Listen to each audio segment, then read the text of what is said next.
Bonsoir à tous. Attention aux orages ce soir. 10 départements sont placés en vigilance orange depuis cet après-midi, notamment chez nous le Jura, le Doubs et la Saône-et-Loire.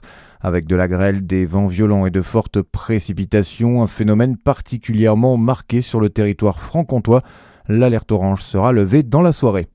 L'incendie de Couché, au sud de Dijon, est désormais maîtrisé. Une vingtaine de pompiers sont toujours sur place pour noyer les derniers points chauds et éviter toute reprise.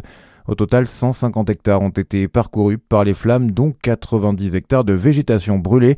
Hier, la gendarmerie de Côte-d'Or a lancé un appel à témoins. L'origine du feu n'est pour le moment toujours pas connue.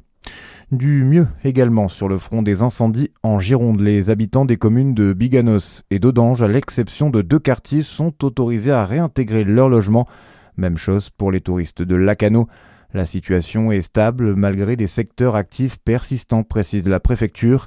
Le trafic SNCF au sud de Bordeaux va pouvoir reprendre dès demain. Une bonne nouvelle en ce nouveau week-end de grand départ en vacances, ça s'annonce compliqué. En revanche, sur les routes, Bison Futé hisse le drapeau noir demain sur tout le pays pour le traditionnel chassé-croisé entre juilletistes et haussiens. Chez nous, les principales difficultés sont attendues sur l'A6 vers Lyon et sur l'A40 en direction de la Haute-Savoie.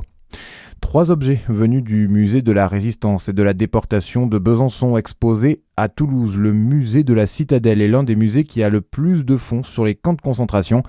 Il a été approché par le musée de la Haute-Garonne afin de construire sa nouvelle exposition temporaire intitulée Survivre à Auschwitz.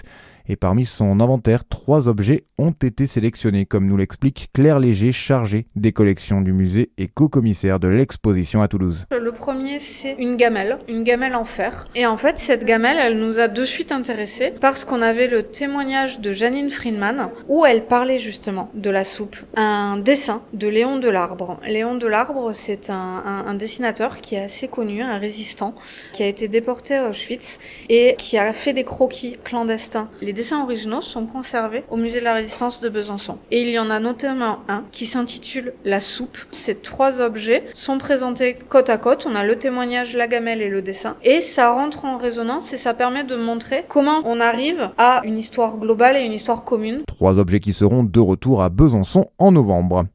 Dans le reste de l'actu, la crise migratoire à hauteur de l'enclave espagnole de Ceuta. 60 000 personnes en provenance du Maroc sont arrivées ces derniers jours. Le Premier ministre espagnol dénonce une violation de l'intégrité territoriale de l'Espagne.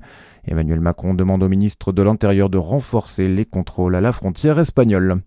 Et puis en foot, le spectre de la liquidation judiciaire s'éloigne pour les Girondins de Bordeaux.